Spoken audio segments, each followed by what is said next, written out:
funds to, public funds to for-profit Yes, sir. entities. Yes, sir. So, Yes, sir. We do contract with for-profits, with non-profits. Non-profits get grants and then they hire us to do certain things. But I'm glad you asked that question. And that's another reason we wanted to come to a value that maybe had access to funds that would see this as an economic development piece also. And half the money is going to the students. In the train-the-trainer program, we pay students because we don't want them working at no harm to McDonald's, but we don't want them, they want to be a doctor. Their senior year, we don't want them making shakes. We want them to practice this just like you practice football. And that's the only way you're going to get a 34 and qualify for Princeton, as one of our young ladies did this past year in Monroe, in Brenda Grover's program. She's got a 36 club. She's on our staff, our science person. She teaches at Edgewood. She's been on the national faculty, and one of her girls stood at 34 and she got accepted to Princeton.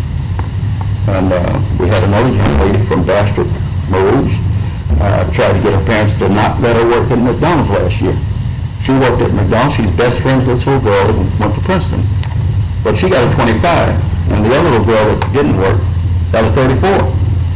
But for her having to work at McDonald's, she could have made a 34 and gone to Princeton with this girl, but she had to settle for a full scholarship at Wesleyan University in Middletown, Connecticut, which is not bad in physics and astronomy.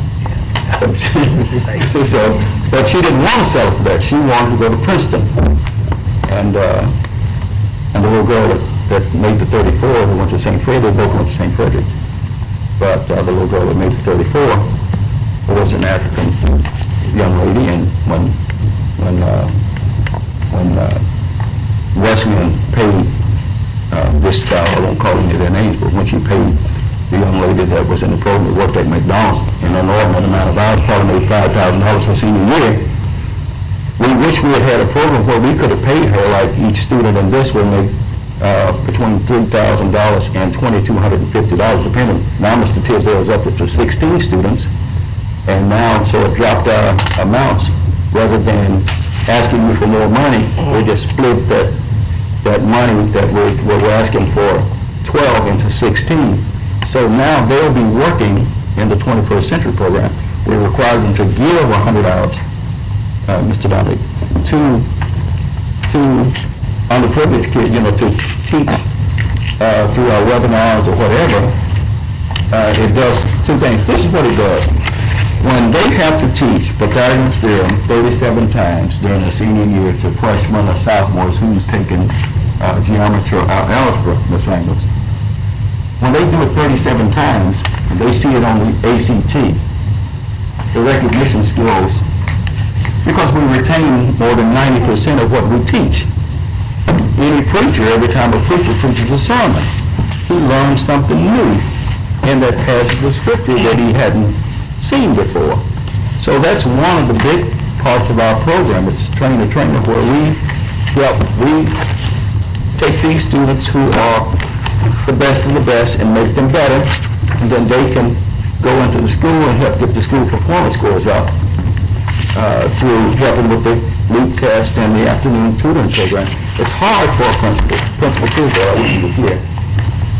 He'll tell you that it's hard to get the students to stay in the afternoon. You got all these programs, students won't stay because they don't want to see old bald guys like me. But if the quarterback from the team is tutoring them, and if the offensive tackle like Darian DeJohnette in Bastrop, 305-pound, 6'4" offensive tackle is being recruited. He's one of our trainers in Bastrop. He comes in and he talks to the kids about, I had 8 pancakes last week against Neville, right?